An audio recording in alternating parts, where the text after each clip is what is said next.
तो सबसे पहले कोरोना को लेकर राज्य से क्या कुछ अपडेट है और क्या मेन पॉइंट है वो आपको हम बताते हैं। तो आज आईआईटी रुड़की का जो संदिग्ध छात्र था उसकी रिपोर्ट आनी है, उस पर नजर बनी रहेगी। इसके अलावा हरिद्वार के आइसोलेशन वार्ड में जो छात्र भर्ती है, साथ में school, colleges, picture hall, cinema hall जितने भी है राज्य के ऐसे सार्वजनिक स्थान, उन्हें 31 मार्च तक बंद करने के आदेश दिए हैं। और साथ में FRI 31 मार्च तक पर्यटकों के लिए बंद रहेगा। जो भी विदेश से आ रहे हैं, आज जिन्हें विदेश पर जाना है उन पर कड़ी नजर है। और विदेश से आने वाले अभी तक 538 लोग को आइडेंटिफाई किया गया है। 338 को जांच के बाद क्लीन चिट मिल गई है, यानी कि उनकी जो रिपोर्ट थी वो नेगेटिव आई है। वहीं अब भी 183 लोग अंडर ऑब्जर्वेशन है, यानी कि आइसोलेशन वार्ड में ही है और उन पर नजर रखी जा रही है। 25 के सैंपल भेजे गए हैं, 15 की रिपोर्ट नेगेटिव आई है, एक पॉजिटिव आई है। तो इस तरह राज्य में पहला कोरोना का मरीज मिला है देहरादून में, और 9 रिपोर्ट्स ऐसी हैं जिनका अभी इंतजार किया जा रहा है। तो ये बड़ी बातें, अहम बातें कोरोना को लेकर राज्य से।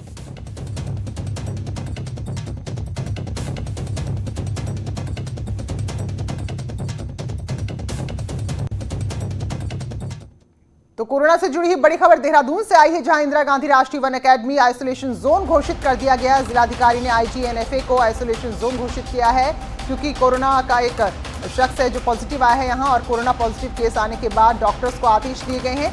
तो आपको ये भी बताएं कि ब्लॉक ए से लेकर ब्लॉक F तक को आइसोलेशन जोन घोषित कर दिया गया है। स्पेन से जो बाकी अधिकारी लौटे हैं उनको भी खास निगरानी में रखा गया है। 14 दिन तक वो ऐसे ही ऑब्जर्वेशन में रहेंगे। FRI से सभी ट्रेनी अधिकारियों की डेली रिपोर्ट मांगी गई है। तो 26 साल के फॉरेस्ट सर्विस ट्रेनी अधिकारी हैं जो कि स्पेन से लौटे थे ट्रेनिंग के बाद, उनमें कोरोना की पुष्टि हो गई है। तो ऐसे में उनके साथ जो बाकी अधिकारी थे, फिलहाल 14 दिन तक उन्हें ऑब्जर्वेशन में रखा गया है।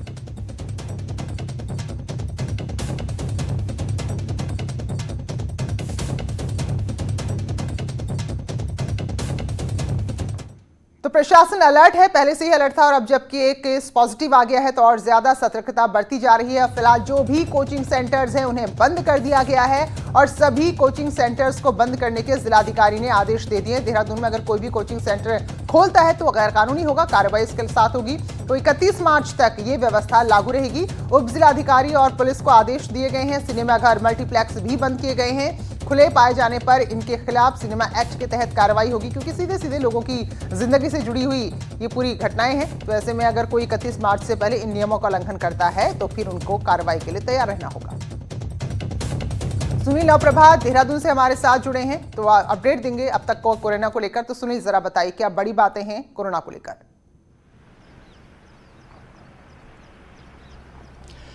देखिए प्रीति, सबसे बड़ी अपडेट ये है कि जो इंदिरा गांधी राष्ट्रीय वन अकादमी के जो 2 प्रशिक्षु थे जो सबसे डाउटफुल केस माने जा रहे थे, दोनों स्पेन से आए थे, उनमें से एक की रिपोर्ट पॉजिटिव निकली है कल। जो दूसरा उनका साथी था IFS ट्रेनी, उसकी रिपोर्ट नेगेटिव आई है। तो एक अच्छी खबर ये है, 4 और ट्रेनी अफसर की जांच रिपोर्ट संभवतः आज आ जाएगी। ये चारों ट्रेनी अफसर फिनलैंड से वापस लौटे थे, इनकी रिपोर्ट का वेट किया जा रहा है। इसके अलावा जो अपडेट है, सेलाकुई के एक प्राइवेट इंस्टीट्यूट के एक स्टूडेंट को दून हॉस्पिटल में भर्ती किया गया है, उसको आइसोलेट वहां पर किया गया है। ये स्टूडेंट दुबई से लौटा था, और दून लौटने के बाद हालांकि इंस्टीट्यूट ने जितने भी छात्र फॉरेन टूर से लौटे थे इनको अपने घरों को भेज दिया था, इनको 14 दिन के लीव पर भेज दिया था। लेकिन ये स्टूडेंट दून में एक युवती से मिला, और जांच में ये पता लगा कि दोनों के सिम्टम्स कोरोना से मिलते जुलते हैं, यानी कि उनको सर्दी जुकाम हो रहा है। तो एहतियातन दोनों को, युवक को भी और संबंधित लड़की को भी दून हॉस्पिटल में आइसोलेट कर दिया गया है। ये अभी तक का ताजा अपडेट है। और उत्तराखंड में अभी तक कोरोना की दहशत के बाद से लेकर आज की डेट तक करीब 65,000 लोगों की स्क्रीनिंग की जा चुकी है, जिनमें से चंपावत, पिथौरागढ़ में करीब 23,000 लोगों की। इसके अलावा जौलीग्रांट, पंतनगर और पिथौरागढ़ एयरपोर्ट पर 42,000 लोगों की स्क्रीनिंग की जा चुकी है। तो कुल मिलाकर जो कल पॉजिटिव केस आया उसके बाद प्रशासन और भी हाई अलर्ट पर है, सरकार हाई अलर्ट पे है। 31 मार्च तक सभी तरह के सार्वजनिक कार्यक्रम रद्द कर दिए गए हैं। यहां तक कि भारतीय जनता पार्टी ने भी अपने जो सांगठनिक तौर पर जो कार्यक्रम थे उनको भी रद्द किया गया है। और कोशिश ये की जा रही है पूरे प्रदेश स्तर पर कि जो भी गैदरिंग वाले प्रोग्राम हैं जहां पर भीड़-भाड़ इकट्ठा हो सकती है उनको न किया जाए। यहां तक कि जो झंडा मेला था, देहरादून का बड़ा ऐतिहासिक मेला है, इसमें हजारों लाखों की संख्या में लोग जुड़ते हैं, उसको भी आज से रद्द कर दिया गया है। तो कुल मिलाकर सरकार हाई अलर्ट पर है, प्रशासन हाई अलर्ट पर है, और यही एकमात्र उपाय भी है कि लोग अलर्ट रहें और सतर्कता बरतें। बिल्कुल। सुनील, क्योंकि ऋषिकेश में एक इटली की महिला पर्यटक हैं, उन पे भी कुछ ऐसा सस्पेक्ट है कि वो पॉजिटिव हो सकती हैं, तो जरा बताइए, हरिद्वार और ऋषिकेश ये ऐसे शहर हैं जहां विदेशी बहुत ज्यादा आते हैं, तो वहां किस तरह की व्यवस्थाएं की गई हैं? बिल्कुल प्रीति, 31 दिसंबर के बाद जब से कोरोना की दहशत हुई कि चीन से बाहर भी अन्य देशों में भी इसका फैलाव हो रहा है, और जब से केंद्र सरकार अलर्ट आई, उत्तराखंड में करीब 538 लोग ऐसे आए जो चीन समेत अन्य देशों से उत्तराखंड आए। इनको आइडेंटिफाई कर लिया गया है 538 में से सभी लोगों को, और जो 25 सैंपल जांच के लिए भेजे गए हैं, ये आइडेंटिफाई करने के बाद, फिल्ट्रेशन के बाद ये वही लोग थे जिनके 25 के सैंपल भेजे गए थे। इनमें से केवल अब 8-9 लोगों के रिपोर्ट आनी है, जिनमें से जो ट्रेनी IFS हैं 4 लोग ये शामिल हैं। इनकी रिपोर्ट है। 4-5 अन्य लोग हैं जिनमें इटली की संबंधित महिला भी है। इनकी कुल मिलाकर 9 लोगों की अभी रिपोर्ट का इंतजार है पूरे उत्तराखंड में। जो इटली की जो संक्रमित महिला है, जो डाउटफुल केस है, उसको आइसोलेट कर दिया गया है इस केस में ही। इसके अलावा कल देर शाम हरिद्वार में भी स्पेन का एक और नागरिक ट्रेस हुआ है, उसको भी क्वारंटाइन में रखा गया है, आइसोलेट उसको भी कर दिया गया। कल शाम ही हरिद्वार जो चिकित्सा डिपार्टमेंट है, उनकी टीम उसको लेकर गई थी। इसके अलावा राज्य भर में पूरा अलर्ट बढ़ता जा रहा है। जो लोकल इंटेलिजेंस यूनिट हैं, उनको विशेष तौर पर अलर्ट पर रखा गया है कि वो ऐसे नागरिकों की पहचान करें जो या तो फॉरेनर्स हैं या फॉरेन से लौटे हैं, लेकिन वो कहीं आइडेंटिफाई नहीं हुए हैं। तो लोकल इंटेलिजेंस यूनिट भी इस पर बहुत बारीकी से नजर रखे हुए हैं। जी बिल्कुल। तो जो आपने बताया कि 63,000 लोगों को यहाँ पर वॉच किया गया, उनको यहाँ पर ऑब्जर्वेशन में रखा गया, और उसके बाद देखा गया आगे कि किसकी यहाँ पर सस्पेक्ट होने के ज्यादा चांसेस है। तो बहुत बहुत शुक्रिया सुनील। तो फिलहाल एक केस पॉजिटिव आया है और उसके बाद पूरी तरीके से अब अलर्ट पर आ गया पूरा प्रशासन। तो हल्द्वानी की बात करें, जहां जांच के लिए लैब बनाई गई है, तो वहां कई सारे सैंपल पहुंच रहे हैं। तो 6 ब्लड सैंपल हैं देहरादून और हल्द्वानी के, जहां संदिग्ध मरीजों की ब्लड का यहाँ पर टेस्ट होगा और उसके बाद सामने आएगा कि ये पॉजिटिव हैं कि नेगेटिव हैं। तो मेडिकल कॉलेज को वायरोलॉजी लैब यहाँ पर जो है उसमें इनकी जांच होनी है। तो हमारे सहयोगी भी बता रहे हैं कि अभी इंतजार हो रहा है 9 ऐसे सैंपल का जो जांच के लिए भेजे गए हैं, क्योंकि एक केस पॉजिटिव आ गया है देहरादून में, उत्तराखंड में। तो हल्द्वानी की लैब में यहाँ पर जांच की जा रही है। अगर हल्द्वानी की हम बात करें तो जो मैदानी इलाके हैं वहां से तो सैंपल आ ही रहे हैं। इसके अलावा उधर अगर आप चले आइए कुमाऊं की तरफ को, पिथौरागढ़ की बात करें, चंपावत की बात करें, तो नेपाल और चीन की सीमा से भी लगते हुए इनके कुछ इलाके हैं। तो यही वजह है कि यहाँ पर जो लैब बनाई गई है वहाँ सैंपल पहुँच रहे हैं, और जिसमें थोड़ा सा भी किसी पर शक हो रहा है, कुछ भी ऐसे सिम्टम्स, कोई लक्षण ऐसे दिख रहे हैं जो कोरोना की तरफ इशारा कर रहे हैं, तो बहुत गंभीरता से उसे लिया जा रहा है और तुरंत जो ब्लड के सैंपल हैं वो जांच के लिए भेजे जा रहे हैं। तो हल्द्वानी में ऐसे में 6 ब्लड सैंपल पहुंचे हुए हैं। शैलेंद्र नेगी हमारे सहयोगी जुड़ चुके हैं इस वक्त हल्द्वानी से। तो शैलेंद्र, जरा बताइए यहाँ की लैब में अभी कितनी रिपोर्ट का इंतजार किया जा रहा है और किस संख्या में यहाँ पर सैंपल पहुंच रहे हैं? देखिए, अभी तक कुल मिला के जब से वायरोलॉजी लैब शुरू हुई है तब से लेकर अभी तक 15 ब्लड सैंपल कोरोना जांच के लिए यहाँ पर पहुंच चुके हैं, जिसमें से एक सैंपल जो है वो पॉजिटिव आया है, क्योंकि 9 सैंपल्स की जांच कंप्लीट हो चुकी है। उसमें से एक सैंपल की जांच पॉजिटिव आ चुकी है, जबकि 6 जो सैंपल आए हुए हैं वो कल ही यहाँ पहुंचे हुए हैं, और आज लगभग 3 बजे के आसपास उनकी रिपोर्ट्स हमारे सामने आ जाएंगी। और इनमें से जो 5 सैंपल हैं वो देहरादून जिले के बताए जा रहे हैं और एक नैनीताल जिले का सैंपल है। और ये सभी पेशेंट जो हैं विदेश यात्रा करके लौटे हैं और इनमें कोरोना के संदिग्ध लक्षण पाए गए हैं, और इनको अलग से क्वारंटीन व्यवस्था के अंदर अलग से रखा गया है, आइसोलेशन में रखा गया है। और ये सभी क्योंकि विदेश यात्रा करके लौटे हैं, इसलिए जो स्वास्थ्य विभाग है ये मान के चल रहा है कि हो सकता है कि जिस तरह के सिम्टम्स इनके भीतर दिख रहे हैं, सर्दी, जुकाम, खांसी को लेकर के, बुखार को लेकर के, तो इसलिए इनको एक तरीके से क्वारंटाइन करके रखा गया है, बिल्कुल अलग रखा गया है बाकी मरीजों की तुलना में, और आइसोलेशन में रखा गया है। इसलिए इनके ब्लड सैंपल यहाँ पे जांच के लिए भेजे गए हैं। 3 बजे तक का इंतजार है कि ब्लड सैंपल नेगेटिव आते हैं कि पॉजिटिव। बिल्कुल शैलेंद्र, तो 3 बजे रिपोर्ट आएगी और 6 सैंपल यहाँ पर है, आप नजर बनाए रखिएगा। बहुत बहुत शुक्रिया। तो हल्द्वानी में जो वायरोलॉजी जो शुरू की गई अभी कोरोना के हालात को देखते हुए जो लैब शुरू की गई है, वहां अभी 6 और ब्लड सैंपल हैं इस वक्त जिन पर अभी निगाहें बनी हुई है। और अब बात करेंगे प्रमोशन में आरक्षण के खिलाफ चल रहे आंदोलन की। तो अब बेमियादी हड़ताल पर नहीं जाएंगे कर्मचारी, ये बड़ी खबर है और एक बहुत बड़ी राहत वाली खबर राज्य के लोगों के लिए। कोरोना का जो प्रभाव लगातार बढ़ रहा है उसको देखते हुए ये फैसला वापस ले लिया गया है। नर्सेज जनरल ओबीसी एसोसिएशन का फैसला है कि जो बेमियादी कार्य बहिष्कार था, तो फिलहाल उसे उन्होंने वापस ले लिया। 2 घंटे कार्य बहिष्कार भी वापस लेने पर सहमति बन गई है, क्योंकि इससे पहले सांकेतिक तौर पर जो हड़ताली कर्मचारी उन्हें समर्थन देने के लिए जरूरी सेवाओं से जुड़े विभागों ने 2 घंटे का कार्य बहिष्कार रखा था, लेकिन अब उसको भी वापस ले लिया है। यानी कि जो आम दिनों में जितनी सेवाएं देते थे पूरी सेवाएं देंगे, और ये सब कुछ हो रहा है कोरोना के हालात को देखते हुए।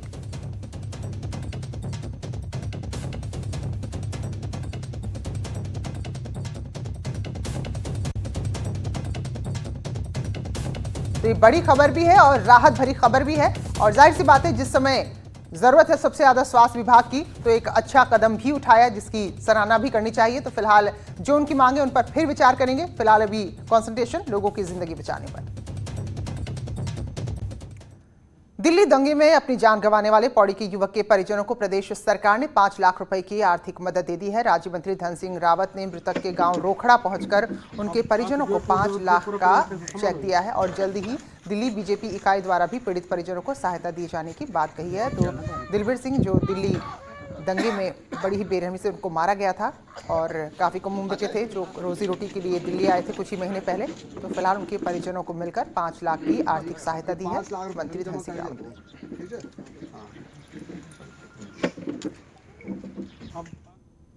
डीडीहाट के एसडीएम केएन गोस्वामी वाहन दुर्घटना में गंभीर रूप से घायल हो गए हैं। एसडीएम के साथ उनके ड्राइवर सुरक्षा कर्मी को भी चोट आई है।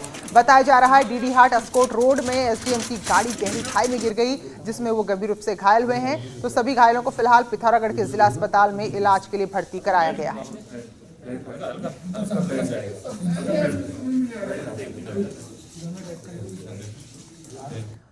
उधर पिथौरागढ़ से लेकर घाट तक का जो एक पूरा स्ट्रेच है, जो पूरा एरिया है, वो ऑल वेदर सड़क के निर्माण के चलते राहगीरों की जान का दुश्मन बना हुआ है। कल भी भारी बोल्डर एक कार में जा गिरा। देखिए जरा आप, कितने बड़े हादसों को ये बार बार कहा जा रहा है कि जिस तरीके से सड़कों की कटिंग हो रही है वो भविष्य में बहुत बड़ी आपदा की तैयारी है। तो एक बोल्डर जो एक कार में गिरा, 2 लोग गंभीर रूप से घायल हुए हैं और कई घंटे तक यातायात बाधित रहा। तो तस्वीरों को देखकर ही आप अंदाजा लगाइए, बड़ी दिल दिलाने वाली तस्वीर है। और ऐसे कितने बोल्डर हैं जो इस धमाके के साथ सड़कों की कटिंग हो रही है, तो भविष्य में कभी भी गिरकर, कहीं से भी गिरकर हादसों को न्योता दे सकते हैं। चारधाम देवस्थानम एक्ट को लेकर उत्तराखंड के सियासी बवाल के बीच मुख्यमंत्री कह रहे हैं कि इस एक्ट से देश विदेश से पहुंचने वाले तीर्थयात्रियों को फायदा मिलेगा। मुख्यमंत्री के साथ बातचीत की है न्यूज 18 उत्तराखंड के एडिटर अनुपम त्रिवेदी ने। एक्ट आने के बाद जो अब अगले महीने से चारधाम की यात्रा होगी, ये पहली यात्रा होगी जो एक्ट के तहत होगी। क्या चेंज पिलग्रिम्स या जो श्रद्धालुओं देख सकते हैं? देखिए, हमने जो श्रद्धालुओं के जो यूटिलिटी चाहिए, जो तमाम उनको रास्ते में आते जाते समय तमाम तरह की जो सुविधाएं चाहिए, वो हम उनको सुविधाएं उनको देने वाले हैं। और जो बोर्ड बना है, और उस बोर्ड की देखरेख में मैं समझता हूँ कि ज़्यादा अच्छी तरह से हमारी यात्रा होगी। जो यात्री देश विदेश से यहाँ पर आते हैं तो उनकी भी ठीक से चिंता होगी, और वहाँ की प्लानिंग भविष्य की दृष्टि से वो और व्यवस्थित होगी। और जब 2022 के सीएम के चेहरे को लेकर न्यूज 18 के एडिटर अनुपम त्रिवेदी ने बात की, उत्तराखंड के एडिटर, तो इस पर क्या जवाब मुख्यमंत्री दे रहे हैं, सुनिए जरा। आज हम बैठे हैं, मार्च 2020 चल रहा है। मार्च 2022 में एक नई सरकार आएगी, उस सरकार के मुखिया आप होंगे। देखिए, राजनीति में भविष्यवाणी करना बहुत कठिन है, लेकिन मैं ये कह सकता हूँ कि 2022 की जो सरकार होगी वो भारतीय जनता पार्टी की होगी। 2017 की जो सरकार थी वो भी भारतीय जनता पार्टी की सरकार है जो चल रही है, और 2022 में जो सरकार बनेगी वो भी भारतीय जनता पार्टी की सरकार बनेगी। तो 3 साल पूरे कर रही त्रिवेंद्र सरकार, तो ऐसे अवसर पर उनसे खास बातचीत हम आपको दिखाएंगे आज दोपहर 1:30 बजे और रात 10:30 बजे, तो देखना ना भूलिए। आगे बढ़ेंगे। त्रिवेंद्र सरकार जल्द ही गैरसैंण में राजकाज शुरू कर सकती है, इसके लिए तैयारी शुरू हो गई है। 20 सालों से अपने राज तिलक की प्रतीक्षा कर रहे गैरसैंण को 4 मार्च को ग्रीष्मकालीन राजधानी घोषित कर सीएम त्रिवेंद्र सिंह रावत ने बड़ी सौगात दी। अचानक हुई इस घोषणा से विपक्ष भी हैरान रह गया था। अपने कार्यकाल के चौथे साल में प्रवेश करने जा रही त्रिवेंद्र सरकार का ये मास्टर स्ट्रोक था। अब त्रिवेंद्र सरकार इसी ग्रीष्मकाल से गैरसैंण में कामकाज भी शुरू करने जा रही है, जिसकी तैयारी भी शुरू हो गई है। स्थायी वहाँ पर कुछ अधिकारियों की नियुक्ति कर दी जाएगी, क्योंकि अब बजट विभागवार बजट का आवंटन होगा, अभी उसके लिए बजट की व्यवस्था बनेगी। और मैं कह सकता हूँ कि बहुत जल्दी व्यवस्थित रूप से राजधानी का स्वरूप उसमें देखने को मिलेगा। विपक्ष सत्ता पक्ष की इस पहल को सियासी दांव मान रहा है। पूर्व विधानसभा अध्यक्ष गोविंद सिंह कुंजवाल का कहना है कि 3 साल में सरकार ने गैरसैंण के लिए 1 पैसा नहीं दिया। लगता है कि इन्होंने केवल खाली जनता को भ्रमित करने के लिए जिस तरह से शगुफा हर चीज में फेंकते रहते हैं, वही शगुफा इन्होंने इस बार भी फेंका है। इनका कोई उद्देश्य गैरसैंण से लेना देना नहीं है। बहरहाल सियासत की चाशनी में डूबते उतरते जनभावनाओं का गैरसैंण अब ब्रह्मास्त्र बन गया है। बजट सत्र में सरकार को घेरने की रणनीति के साथ गैरसैंण में एकजुट हुए विपक्ष पर राजनीतिक ऊहापोह के बीच त्रिवेंद्र सरकार इसका एक सफल ट्रायल कर भी चुकी है। अब निशाने पर 2022 है। कब, कौन और कैसे इसका प्रयोग करता है, ये देखना बाकी है। अल्मोड़ा से किशन जोशी के साथ सुनील नवप्रभात की रिपोर्ट। तो सरकार अच्छी घोषणाएं तो कर रही है, लेकिन अभी तक गैरसैंण को लेकर राज्य सरकार ने नोटिफिकेशन जारी नहीं किया, जिससे विपक्ष और सरकार एक बार फिर से इस मुद्दे पर आमने सामने है।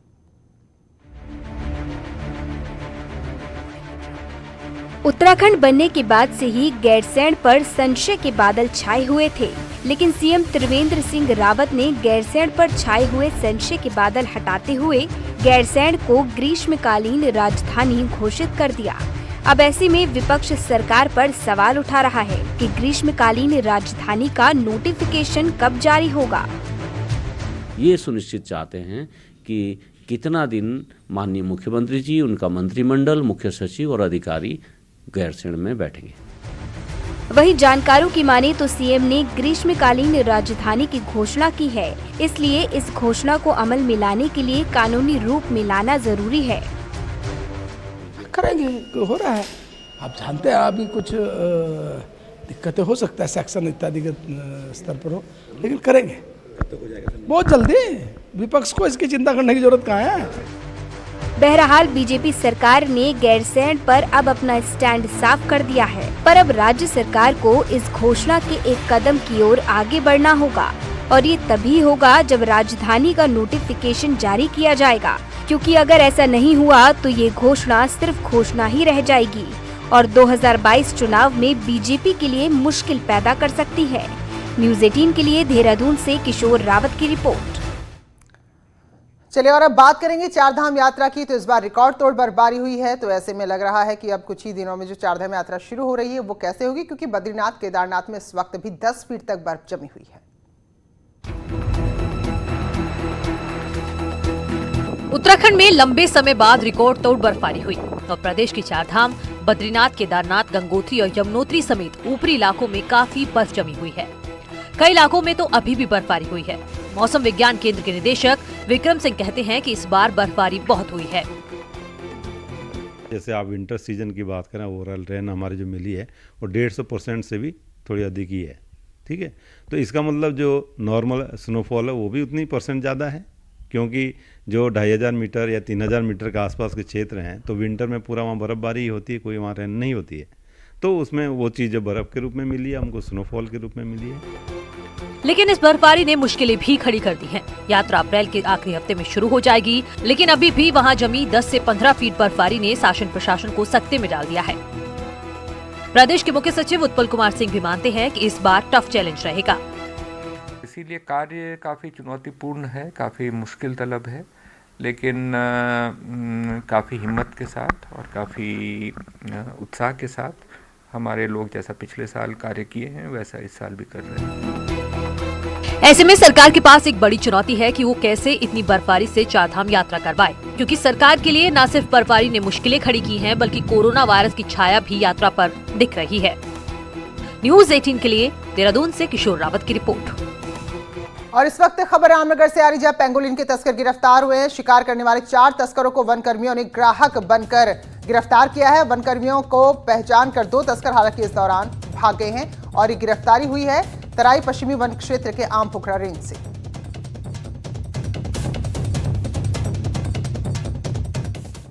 तो इसी खबर के साथ उत्तराखंड के बुलेटिन में अभी बस इतना ही। आगे भी जारी है खबरों का सिलसिला।